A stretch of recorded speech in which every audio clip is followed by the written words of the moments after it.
বা অপনয়ন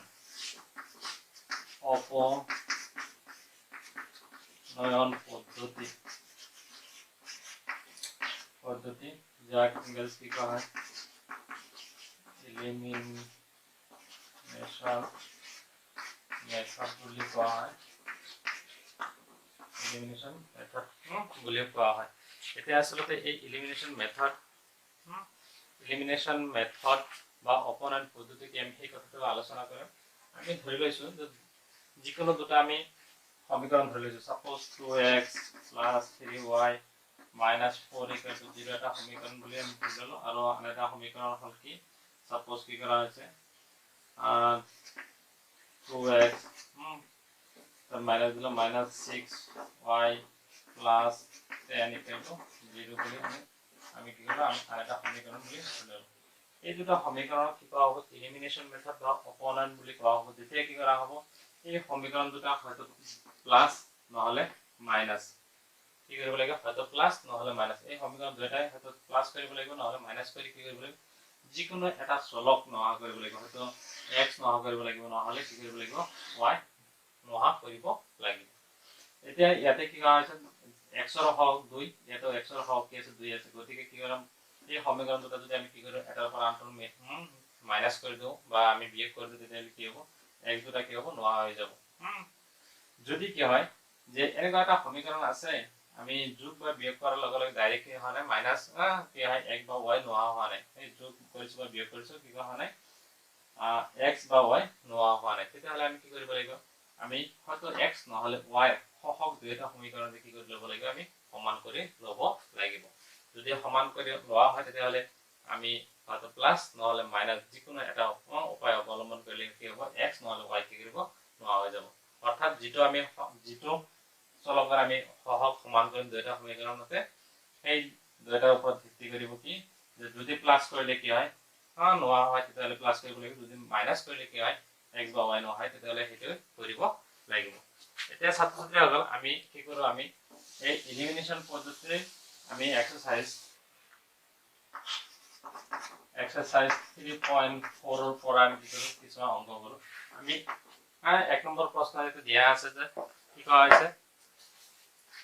তলৰ ৰৈখিক সমীকৰণটোৰ অপনয়ন পদ্ধতি আৰু প্ৰতিস্থাপন পদ্ধতিৰে সমাধান কৰা যেহেতু প্ৰতিস্থাপন পদ্ধতি আমি ইয়াৰ আগত আমি আলোচনা কৰিছো গতি আমি প্ৰতিস্থাপন পদ্ধতিৰ কথা ওলাই নাযাও আমি কি কৰিম আমি অপনয়ন পদ্ধতিৰে কেনেকৈ আমি সমাধানটো কৰিব পাৰো সেই বিষয়ে আমি আলোচনা কৰিম এতিয়া মই প্ৰথমত লৈছো যে একৰ এটা ভগ্নাংশ থকা অংক এটা লৈছো আমি একৰ 4 নম্বৰ অংকটো লৈছো মই একৰ 4 নম্বৰ অংকটো লৈছো এটা দিয়া আছে একৰ 4 নম্বৰ অংকত কি দিয়া আছে যে x/2 plus 2y/3 = -1 দিয়া আছে এটা এটা দিয়া আছে আৰু কি দিয়া আছে আমাৰ কি যে x minus y/3 = 3 দিয়া আছে এই দুটা আমাৰ সমীকৰণ দিয়া আছে এটা প্ৰথম এই সমীকৰণৰ পৰা আমি কি কৰিলো আমি এটা লসাগু লও 2 আৰু 3 লসাগু 6 2 যাব 6 3 বাৰ 3 into x মানে কি 3 into x মানে 3x আমাৰ a প্লাস প্লাস দিছো আমি 3 6 2 বাৰ হৰণ যায় 2 দ্বিগুণ 4 4y = -1 এতিয়া কি কই বজ্ৰপূৰণ কৰি 6 আৰু -1 পূৰণ কৰি 3x + 4y 6 আৰু এই মান এই 1 ৰ তলত কিন্তু 1 এটা আছে এই 1 ৰ ওপৰকে পূৰণ কৰি একেই আছে গতিকে আমি কি কৰিলো 6 আৰু কি -1 পূৰণ লগে লগে 6 হৈ গ'ল আমি এক নম্বৰ সমীকৰণ বুলি দি লৈছো এতিয়া আমি দুই নম্বৰ সমীকৰণ যদি আমি লও দুই নম্বৰ সমীকৰণটো আমি কি কৰিলো আমি ইয়াতে লৈ লও আৰু কি দিয়া আছে আমাৰ x - y/3 এটা আমাৰ কি দিয়া আছে 3 দিয়া আছে আমি ইয়াতে লসাগু লও ইয়াতে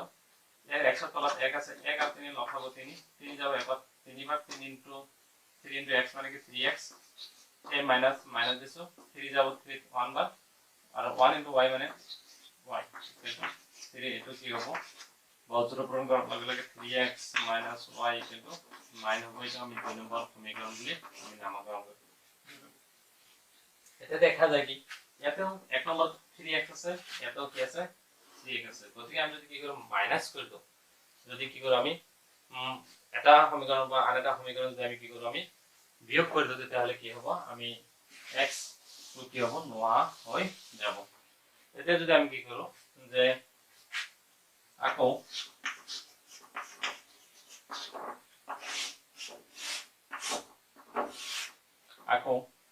এক নম্বৰ সমীকৰণ মাইনাস আমি কি কৰি আমি 2 নম্বৰ সমীকৰণ বুলি দিও আমি 1 নম্বৰ সমীকৰণ মাইনাস 2 নম্বৰ তাহলে কি লিখব আমি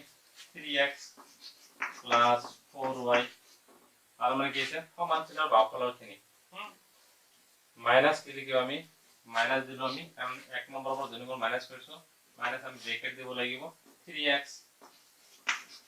minus y আছে এই সমান চিহ্নৰ বাওঁখিনি এটা -6 equal to -6 equal to কি হ'ব -9 কারণ আমি কি আছে 2 নম্বরটো কি করা আছে মাইনাস করা হয়েছে এটা ইমপ্লাইজ করলে কি পাবো আমি 3x 4y 3x a minus কি হবে প্লাস হয়ে যাবে plus y equal to -6 -9 equal to -15 হয়ে যাবে এটা কি হবে আমি এই 3x ক্যান্সেল করব পারো এটা কি হবে 5y equal to -15 হবে y equal to কি লিখব পারো আমি -15 divided by আমি 5 লিখব পারো কাটাকাটি করলে কি হবে এতে 3 বার দাও -3 y মানটা আমি কি পালো এটা -3 পাই গেল y এর ভ্যালুটা আমি কি মান বলো আমি -3 বলো এতে a y এর মানটা আমি কি করব পারো নিজের ইচ্ছা মতে এক নম্বর যত সুবিধা হয় আমি কোথায় বহাই দিই এক নম্বর বহাই দিলে যদি সুবিধা হয় এক নম্বর বহাই আমি দুই নম্বর বহালে যদি সুবিধা হয় দুই নম্বর বহাই আমি অলপ উপৰৰ পৰা অলপ মুছি লৈছো আমি কি কৰিলো আমি যে এখানে কি কৰিলো আমি ইয়াতে কৰি দিছো মই আকৌ এক নম্বৰ ইমপ্লাইজ কৰিছো এক নম্বৰ সমীকৰণটো আমি ইমপ্লাইজ কৰিছো এটা 3x আছে 3x 4y সরি y ঠাইতে আমি কি বহাই দিম -3 টো বহাই দিম আমি এটা -3 আমি বহাই দিম -3 ইকুয়াল টু আমার -6 এতে কি হবে 3x -12 4 into -3 মানে -12 equal to মানে -6 হবে এটা 3x equal to আমি কি লিখব পারো এই 12 কে ভালো গেলে কি প্লাস হয়ে যাবে গতি কি +6 এটা আই যাব x equal to আমি 3 হরণ করে আমি কি পাম 2 পাম গতি আমি কি হম আমি এটাকে সমাধান আমার কি হবে সমাধান আমার x এর ভ্যালু হল 2, y এর ভ্যালু হল -3 আমি এটু কি পেলাম নির্ণয় সমাধান পাবো আমার গতিকে ছাত্রছাত্রী হল তোমালোকে মনত রাখিবা যে কি হয় অপনয়ন পদ্ধতিত কি করা হয় হয়তো সমীকরণ দুইটা সমীকরণ কি করা হবে দুইটা সমীকরণ কি করা হবে এটার পর আনটো কি করা বিয়োগ করা হবে বিয়োগ করার ফলত কি হয় হয়তো x নহলে y কি কৰিব লাগিব আমৰা নোহা কৰিব লাগিব যদি x নোহা হৈ যায় কোন কথা নাই যদি y নোহা হৈ যায় তথাপি কোনো কথা নাই গতিকে ছাত্রছাত্রী সকল নিশ্চয় আমার এই ভিডিওর পর নিশ্চয় তোমালোকে কিছু উপকার হয়েছে গতিকে তোমালোকে কি করিবা আমার চ্যানেলটো সাবস্ক্রাইব করিবা লগতে বেল আইকনটো দবাৰ কাৰণে পাৰিবা ধন্যবাদ